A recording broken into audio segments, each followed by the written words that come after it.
watching me. The chances of me being here, my sons are shooters. They're really good shooters, Don and Eric.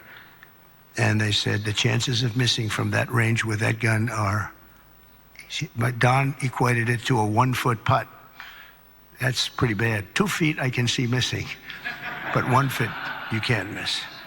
It was the equivalent of a 1-foot putt is what he told me. He said, in fact, he gained some religion. He went up 25%. And if you know him, that's a lot. But he said there had to be somebody that saved you, and I think I know who it is. And he looked up, and I said, "Whoa, Don, you've come a long way." He's a good guy, but my 2 sons just really couldn't believe it. Had I not turned that right turn just at that time, and the audience, 55,000 people standing this way, there was just a few people in the back on the bleachers. There was nobody over there except for my all-time favorite chart in history, a chart on immigration. Immigration saved my life, see? So we're going to be good for immigration, okay? But had I not made that turn, boom, and quickly, it was almost as though a deer bolted. You know, they say the only way you miss when you're a good shot is if it bolts. I bolted. I turned to the right to look at the chart, and I said, wow, what was that? What was that?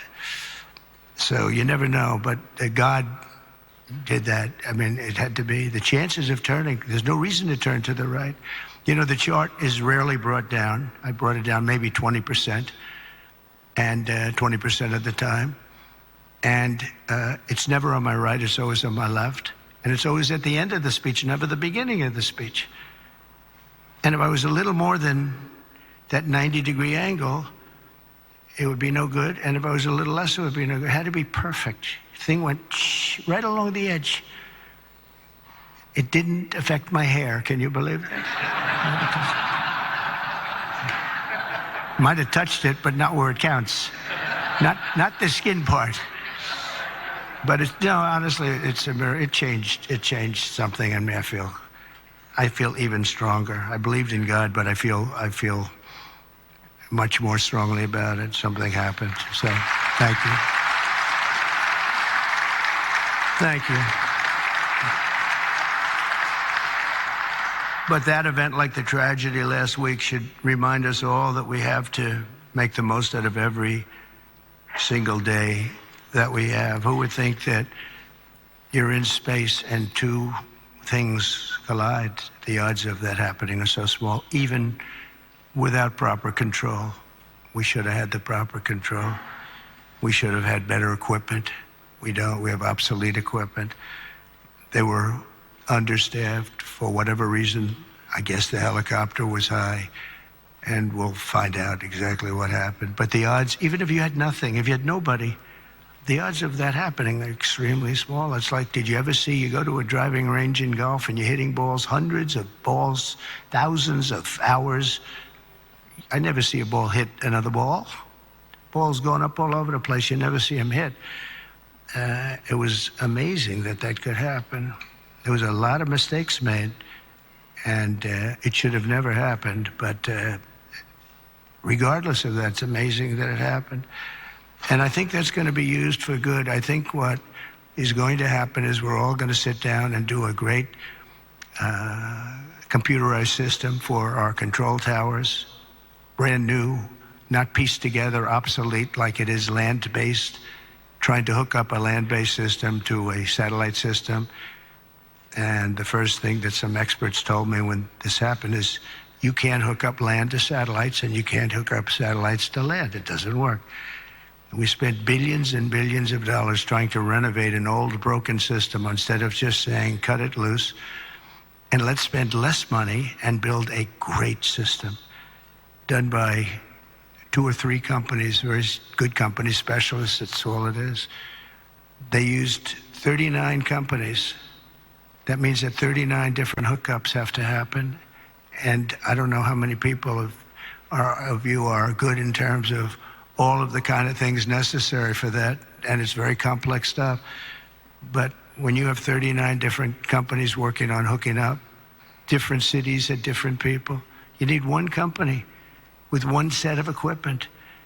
And there are some countries that have unbelievable air controller systems, and bells would have gone off when that helicopter literally even hit the same height, because it traveled a long distance before it hit. It was just wouldn't stop.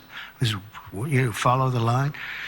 But bells and whistles would have gone off. They have them where it actually could virtually turn the thing around. It would have just never happened if we had the right equipment. And one of the things that's going to be, I'm going to be speaking to John and to Mike and to Chuck and to everybody. We have to get together and just, as a single bill, just pass where we get the best control system. When I land in my plane, privately, I use a system from another country, because my captain tells me I'm landing in New York and I'm using a system. I won't tell you what country, but I use a system from another country because the captain says this thing is so bad, it's so obsolete, and we can't have that. So we're going to have the best system, and a lot of money, but it's not that much money. And it'll happen fast, and it'll be done by total professionals. And when it's done, you're not going to have accidents. It's just they're virtually not possible to have.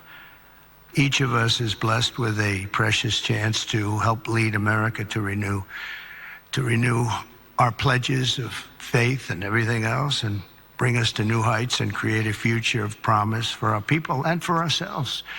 We have the most important people in the country in a true sense here, because you're the ones that are going to make the decision. You're the ones that are leading us into so many different things, whether it's the right air control system or the right size military, or what to do and what not to do. Most important people. And many of you are very religious. I know so many of you are very religious, and I just think that our country's been so badly hurt. We're very hurt by what COVID did to religion. It really hurt it badly. People couldn't go to church for a long period of time. Even going outside, they were given a hard time. And I'm not blaming anybody for that, but it was very hard to gather. So they start using computers, if that. And when they come back, it's just, a whole new experience they have to get used to. But it is starting to come back. We had a fantastic thing happen yesterday. The Army had the best recruitment numbers that they've had in more than 15 years. They think it could be 25 years, actually. They're going to probably put that out, but more than 15 years just now. And we were worried about it. We were talking about it numerous times that, we don't have people joining our military services. We don't have people joining our police force. We have to cherish our police. It's so dangerous. You open a car and somebody starts shooting.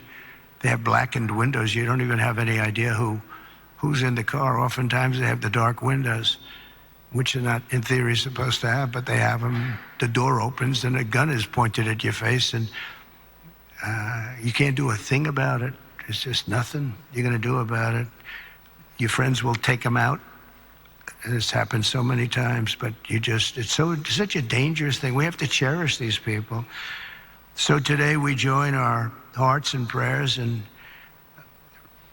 recommitting to putting our country first. We have to put our country first, making America stronger and greater and more exceptional than ever before. And we have to make religion a much more important factor now. We have to make it an important factor. And if we do that, our job is just going to be much easier. It unifies people. It brings people together. Democrats are going to be able to have lunch again and dinner with Republicans. And I remember just as growing up, I'd see, I revered senators and congressmen or something very special, but they were out to dinner all the time. We had an old congressman, maybe some of Cy Halpern from Queens, and he was a friend of my father. But he'd have dinner he was a Democrat, he'd have dinner with Republicans, and he'd be out. It wouldn't even make a difference. Today, it's like shocking. And it shouldn't be. You have to get together. We really have to get together. We all know what's right and what's wrong, and there's going to be compromise on both sides. But we have to just do the right thing, and we have to get together. You did it with Marco Rubio. He got everybody. Who was 99 votes, and the only vote was our VP, who maybe we should have been there just to make it 100. But I think I would have been angered if it was 100. That might be a step too far, right? But no, it was great to see a vote. Pam Bondi had support from Democrats, and some of the others had some pretty good support. So, you know, it's doable.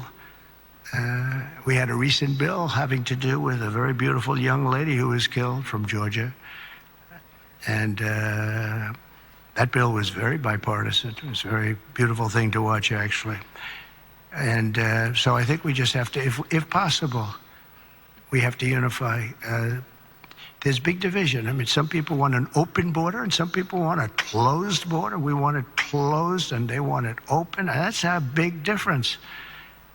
How do you solve that problem? It's a big difference. Some people want men and women's sports and some people don't. And I was with somebody yesterday who was so upset that the bill was signed where men cannot participate in women's sports. And I said, he's a very smart guy. Went to a great school, was a great student, and he actually feels, you know, that should happen. Men should be able to play, meaning transition into women's sports. And you talk to him and it says, you know, I don't understand it. I don't understand how the problem ever got started in the first place. It just seems so simple. But he's a good person and just believes it. It just believes it. Not going to be easy to convince him otherwise. So where is the middle ground? It's hard to have a middle ground. There's two ways. I mean, you can either do it or you can't. But I think a lot of good things are going to happen. You know, a lot of people might be surprised to hear me say that, of all people. But I think a lot of good things are going to happen because our country's got some big headaches, but we have tremendous spirit right now. The spirit is as high as it's been. It was up 49 points this morning. 49 points. It's the biggest increase in the history of whatever the poll was. So the spirit is there. That's a big factor. That's probably the. अमरीकी सदर Donald Trump का national prayer breakfast से खिताब, जिसमें उनका बताया था कि अमेरिका को पहले से ज्यादा ताकतवर बनाएंगे और एक वाहिद मुल्क बनकर जो ताकत की बुनियाद पर खड़ा होगा वो साबित करके दिखाएंगे।